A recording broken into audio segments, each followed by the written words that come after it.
ka birth, pila na katuig, hantod karon wala mo nalimtan. Are you with me? It is the only difference. Ang Holy Spirit, siya ang mo transact na to of favor. Siya ang mo himong open doors in your behalf. But make sure na naa kay intimacy. Amen! Intimacy with the Holy Spirit. Na kung faithful na sa Ginoo, dili pwedeng wala ni. Mao po ni mga taging Acts 1 verse 8. You shall receive power when the Holy Spirit comes upon you. And you shall be my witnesses from Jerusalem, Judah, Samaria, until the ends of the earth, included kalangahan. Amen. Paggutom naman mo. Ako na yung daliwan makiksunod, pero pang dedication. Hallelujah. The next one is transformation. Amen. Transformation of daily living. Daily acceleration in faith and action. Sa muna ibilinsa nga ikaw na-transform sa matag adlaw tungod kay kada adlaw na ibilinsa imong buhat.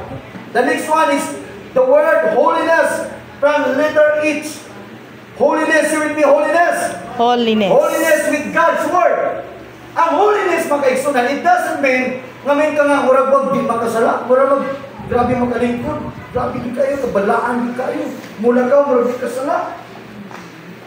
Maybe some of you nagpunaw na ka ng pagkabalaan sa tao, kaya bitaw murag di kayo mulingi, murag yung hadlaw katabuha o baso, mo man ay balaan para ninyo. O magsuot og salina katong yung murag tama yung diri nga maglakaw systematic di kayo. Balaan. O yung bulingkod mo bangko, binalaan yun.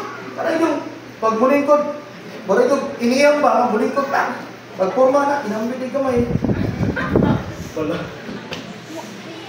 Not to be fully in the Lord. Amen! Abiding the word or the principles of God, that means you are living a holy life. Amen! Ang balaan nga tao, katong tao nagtrabaho sa buluhaton sa Ginoo. Nag-apil Bible study, nagsimba, nag-ambo, nagpuasa, maunay balaan nga tao. Amen! Mupalagpag ang mga balaan. Kaya kanang tao nagpakabalaan, nagsige hinunag kasayo.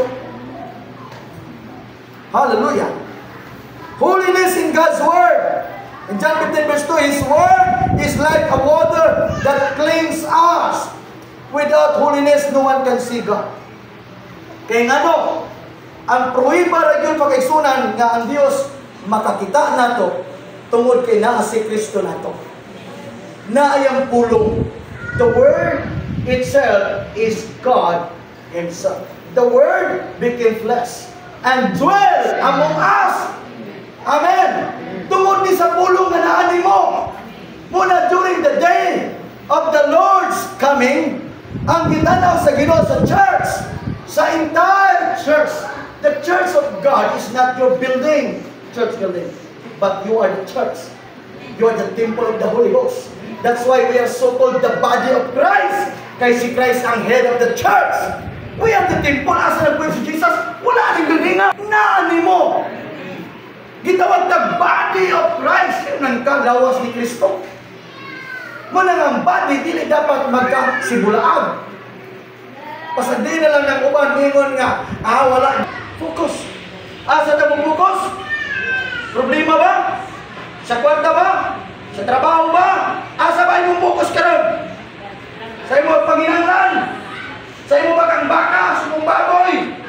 Asa imong focus ka ron? Sa negosyo? Kung asa ka nakapokus magkaigsunan, naadiyakod ang imong kasikas. Marin sa Bible, kung asa imong bahayi, kung ako imong kasikas. Actually, nagisgot na ang focus. Asa ka nakapokus. Pero kung mag-focus ka sa Ginoo, fixing your eyes unto Jesus, tuwa po dito imong kasikas. Amen. Amen? Kaya kung tuwa dito itong kasing-kasing, Malipay ang Ginoo sa imong kasing-kasing. Kaya ang tinuod nga imahe nato kini na sa sulod, dili nang imong hulagoy sa amin. Amen. Kini na sa sulod. Manay ng Bible, love the Lord with all your hearts, with all your soul, with all your strength. Kay gusto ang Ginoo mo possess sa imong kasing-kasing. Gusto siya mo puyo sa imong kasing-kasing. Manay ng Bible, i-circumcise atong kasing-kasing. Kay kung di mo circumcise, dili pwedeng puyan. Manay mong kasing-kasing, mahinuan, mabalaan ang atong kasing-kasing. So focus unto the Lord. Focus sa trabaho sa Ginoo. Focus sa mga activities sa Ginoo, sa church. Aron nga diya ka ma-inspired, diya ka madasig, diya ka mutubo, diya ka muumpa. Dili makuratan. Hallelujah. Amen. Dili makuratan, magaisunan. Ang Ginoo na ay saktong panahon alang nato, alang sa mga dagkong butang. Pero gialaw sa Ginoo sometimes, i-allow sa Ginoo nga mo experience ka og mga certain trials. Gitanaw sa Ginoo, likon ba ang imong pagtuo? Mura magbalay. O sauna pa, pag mag-blessing balay kay ugon. Likon ba ni balay? Na kung doon ay pagtayog karon nimo, pasalamatan na daan ang Ginoo. Amen. Kay human ni ana nga pagtayog makaisunan, na gyud nagibuhaton ang Ginoo. Amen. Di rin gyud pwede wa kay saan nas Ginoo. Amen? Kitang tanan na ay mga individual na itong challenges. Now the last one is the word love. Amen? Love God than anything in this world. Ang measurement sa imong love, makita sa imong total obedience and commitment. Amen? Amen? Asa man priority mo? Sa panahon baka sa mga samaan sa bulaton, or bisan sa imong personal life, or even sa imong private life. How could you prove before God that your love is genuine, is true? Ang atong commitment, ang atong obedience sa Ginoo, magkita ni panahon makaisunan nga na-pressure baka ka, nabukatan baka ka.